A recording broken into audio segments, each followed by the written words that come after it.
guys! We are back on BuzzChomp. Make sure you're subscribed. Thank you. Oh yeah. Westworld reaction. Damn. Episode 3, aka The Stray, posed 4 huge questions. Every week, you get a little bit of what you thought you knew, and then you get a lot more of what you don't really know yet. 4 major areas, again, the hosts, the guests, the corporation, and instead of our 4th this week being just our 2 main creators, there is now a 3rd creator thrown into the bunch, Mr. Arnold, who we don't know what he even looks like yet, and we just know that he's been killed. I'm going to start with our favorite, Delores. Her and Bernard posed the biggest question of all. What is Bernard teaching Delores? Bernard brings Delores to his private quarters every single night. He basically calls her there. He teaches her new lessons. He's helping her remember. He's helping her become cognitive, become human, because he doesn't have a son to teach anymore. And then she goes back off into the world. Now she's acting upon her own, and by the end she finds Jimmy, who is just smitten. But she ran away. She defended herself. She remembered the bad things that had happened to her in the past and did not allow them to reoccur. All episode long, I wanted her to utter those special words to Teddy to unlock his mind so he can start to remember. Is she going to be the one to tell him? Or is the prostitute lady of the night going to tell him? Because he's going to get unlocked. I know he's going to get unlocked next, and I really wanted her to. The second big question, which is Arnold and Dr. Ford, WTF happened?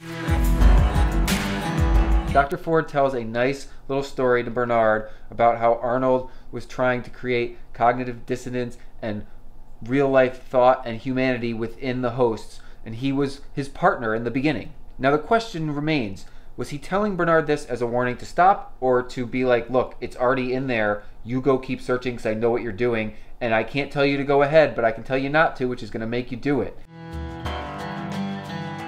There's something fishy going on there with Arnold.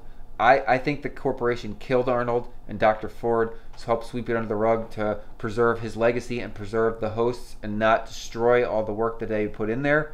I also think Arnold planted himself as God within the minds of his hosts.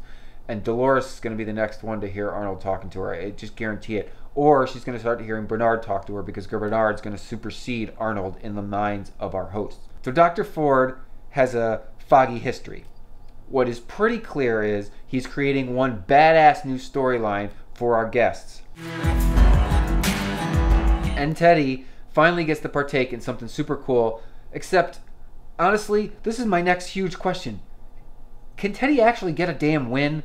This new storyline is designed for him to just become slaughter meat over and over and over again. How the hell is he actually going to take on Wyatt unless he teams up with potentially the new badass Delores and Jimmy and Jimmy's friend, and maybe they all can go and hunt down Wyatt. But honestly, he got ambushed, and it looks like he's going to get ambushed over and over and over again for a while now. Poor Teddy can't catch a break. He can't run away with Delores until she unlocks his mind. And now he's stuck in a new storyline loop where he's just going to become slaughter meat. I'm curious what grudge Dr. Ford holds against Teddy, because the way in which he imbued that memory into him, he took some sick pleasure into giving him this disturbing memory, and now he wrote a whole storyline around Teddy trying to be the hero, but ultimately meeting his demise in an even worse way possible. What does Dr. Ford have against Teddy, and how does it link back to Arnold? Huge question of our world. Biggest question of all, the episode title, The Stray. There was a stray host, and 2 of the members of the corporation, one of the bodyguards and one of the scientists, had to go track him down. He was a woodcutter, and he was carving Orion's, the star symbols, into the back of every one of his pieces of wood, traveling to some unknown location. They have no idea how he found this path, but it was a very definitive, specific path he was following. He gets caught between rocks. They, quote, shut him off. Then they start sawing his head off to like quiet him down so they can capture him later and make it easy. He wakes back up and then smashes his own freaking head in. He commits suicide. So you have this host who has gained some sort of thoughts in order to follow a new path, which has not been written for him. It's not in his code. He's coming up with his own way of following. Is it part of the bigger maze? I am not sure. And then instead of giving up his secrets, he murders himself. What the hell is going on here? I gotta believe that the maze has something to do with it. I gotta believe Arnold has something to do with it. And I think the Man in Black has something to do with it. The Man in Black, a.k.a. Arnold, because the Man in Black's been in there 30 years, and perhaps the Man in Black is Arnold. Do we know? We don't know that for sure.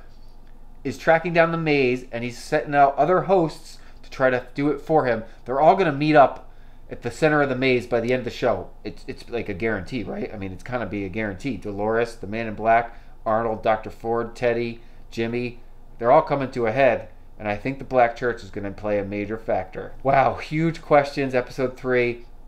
My mind is just running away with possibilities. I can't wait. Comment below. Let me know what you're thinking. Is there a big question I missed? Who's your favorite character?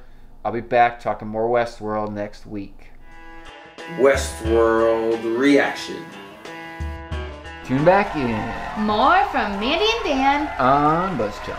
Subscribe. Oh yeah, thank you.